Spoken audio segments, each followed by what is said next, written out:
di SMA Negeri 1 Dampelas. Perkenalkan, nama saya Rifka Amelia R.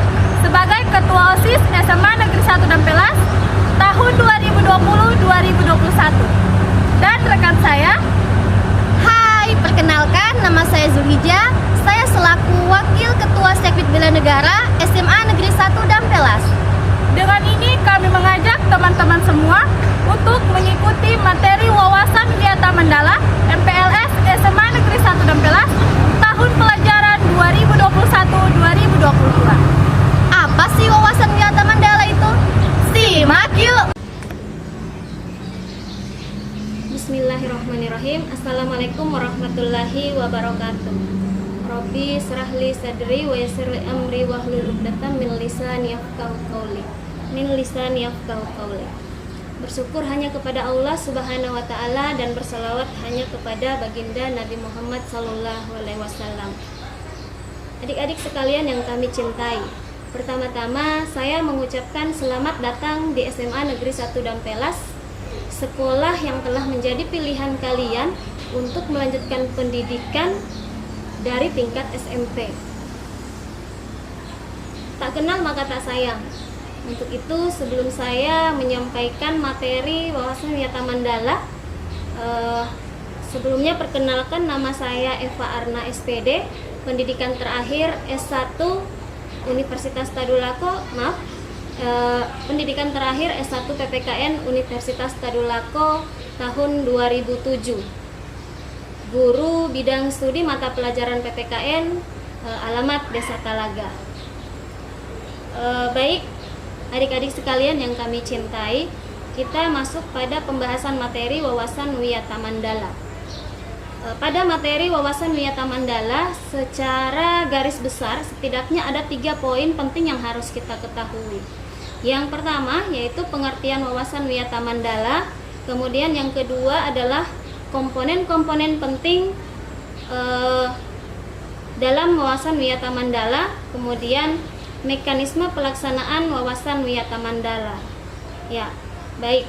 Wawasan Wiyata Mandala terdiri dari 3 kata, yaitu wawasan yang artinya cara pandang, kemudian wiyata yang artinya adalah pendidikan atau pengajaran, kemudian mandala yaitu lingkungan.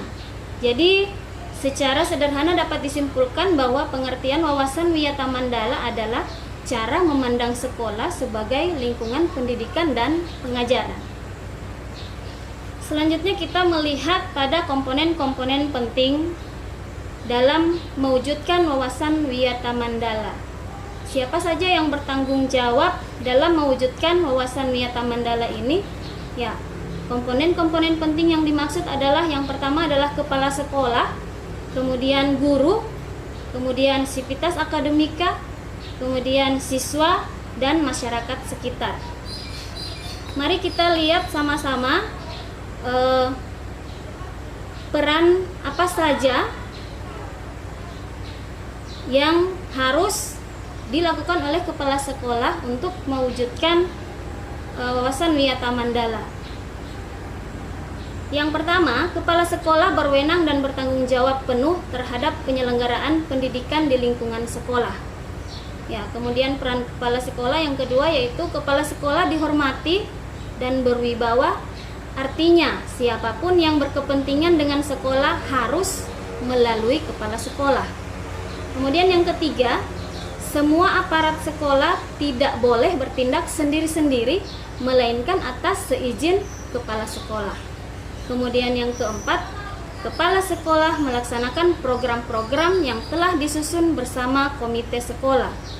Yang kelima, kepala sekolah menyelenggarakan musyawarah sekolah yang melibatkan pendidik, OSIS, komite sekolah, dan pihak keamanan setempat. Selanjutnya, peran kepala sekolah adalah menertibkan lingkungan sekolah baik yang berbentuk sarana maupun peraturan atau tata tertib. Kemudian, mengadakan rapat koordinasi yang bersifat intern antar guru, wali murid, maupun siswa.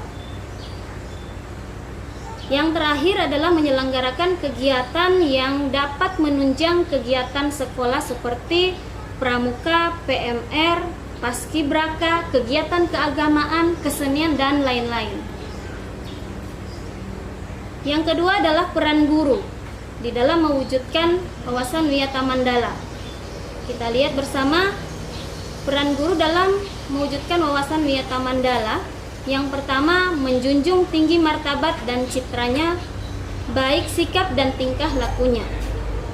Yang kedua, menjadi tauladan di masyarakat. Yang ketiga, guru harus mampu memimpin baik di lingkungan sekolah maupun di luar lingkungan sekolah.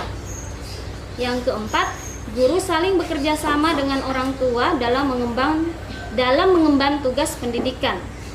Kemudian yang kelima, guru digugu dan ditiru, dipercaya oleh diri sendiri maupun warga sekolah. Yang ketiga, peran sivitas akademika. Ya, sivitas akademika termasuk tata usaha ya. Tata usaha harus mendukung kepentingan administrasi dalam rangka proses pembelajaran di sekolah. Kemudian perangkat sekolah yang lain seperti pegawai, penjaga sekolah, tukang kebun, piket, dan lain-lain harus melaksanakan hak dan kewajibannya sesuai bidang tugas masing-masing. Kemudian semua warga sekolah menjalin rasa persaudaraan demi kenyamanan warga sekolah. Sekarang masuk pada poin yang keempat, peran siswa di dalam mewujudkan wawasan wiyata mandala. Ya, silakan disimak baik-baik karena siswa merupakan salah satu komponen penting di dalam mewujudkan wawasan wiyata mandala. Ya, peran siswa yang pertama yaitu menaati tata tertib yang berlaku di sekolah tanpa terkecuali. Ya. Kemudian hormat dan sopan kepada guru dan warga sekolah yang lain, termasuk hormat dan sopan kepada teman. Ya, tidak melihat apakah dia kakak kelas, adik kelas, ya, karena seringkali saya tekankan bahwa hormat menghormati, harga menghargai itu bukan persoalan usia, bukan persoalan status, tetapi ini adalah persoalan hak dan kewajiban kita sebagai manusia, ya, itu. Kemudian peran yang selanjutnya adalah belajar dengan tekun, kemudian menyelesaikan tugas yang diberikan oleh guru, ya. Kemudian menjaga nama baik keluarga dan sekolah dimanapun berada. Kemudian menjauhi narkoba dan sejenisnya. Nah, kemudian menjaga dan memelihara fasilitas pembelajaran, termasuk menjaga keamanan sekolah. Kemudian peran selanjutnya adalah melaporkan peristiwa negatif yang terjadi di sekolah kepada OSIS, kepada guru atau wakil kepala sekolah atau guru BP atau bahkan ke kepala sekolah langsung. Kemudian peran yang terakhir yaitu memelihara lingkungan sekolah. Yang kelima adalah peran masyarakat. Masyarakat harus mendukung program dan kebijakan sekolah dalam rangka pemajuan kegiatan pembelajaran. Ya. Kemudian masyarakat juga diharapkan untuk bisa memberi saran dalam pemajuan proses pembelajaran. Ikut menjaga keamanan lingkungan sekolah dan mengadakan kerjasama dengan pihak sekolah melalui komite sekolah. Sebetulnya di dalam mewujudkan wawasan wiyata mandala ini kita selalu diingatkan dengan prinsip 7K yang tidak jarang kita temukan di lingkungan sekolah, bahkan di setiap kelas masing-masing. Ya. 7K yang dimaksud adalah keamanan, kenyamanan, ya, keamanan atau kenyamanan, kemudian kekeluargaan, kedisiplinan, kerindangan, kebersihan, keindahan, dan ketertiban. sekarang adalah bagaimana mekanisme pelaksanaan wawasan Wiyata Mandala. Nah, di dalam pelaksanaan mekanisme pelaksanaan wawasan Wiyata Mandala ada 2 tahap yang dapat diusahakan, yaitu melalui tahap preventif yang lebih cenderung kepada tahap upaya pencegahan sebelum terjadi sesuatu atau masalah yang terjadi di lingkungan sekolah. Jadi perlu digarisbawahi, tahap preventif ini lebih kepada usaha pencegahan terhadap suatu permasalahan. Apa saja bentuknya? Yang pertama adalah memelihara sekolah melalui 7K. Kemudian menciptakan suasana harmonis antar warga sekolah. Kemudian membentuk jaring pengawasan razia. Kemudian menghilangkan bentuk peloncoan saat MPLS.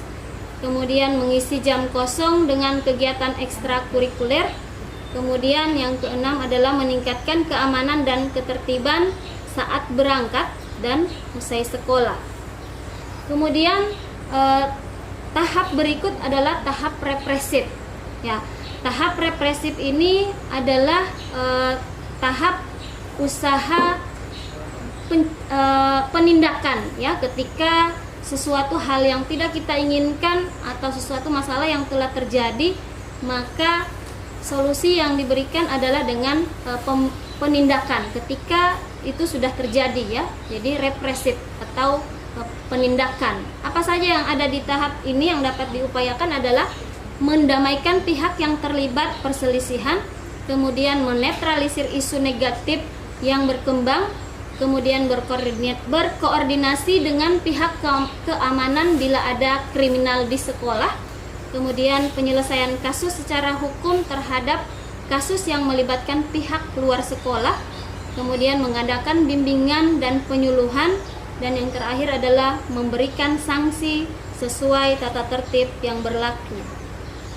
Ya, baik adik-adik sekalian, demikian materi wawasan Wiyata Mandala pagi hari ini. Semoga bermanfaat. Mohon maaf atas segala kekurangan dan terima kasih atas perhatian. Wabillahi taufik wal hidayah. Wassalamualaikum warahmatullahi wabarakatuh.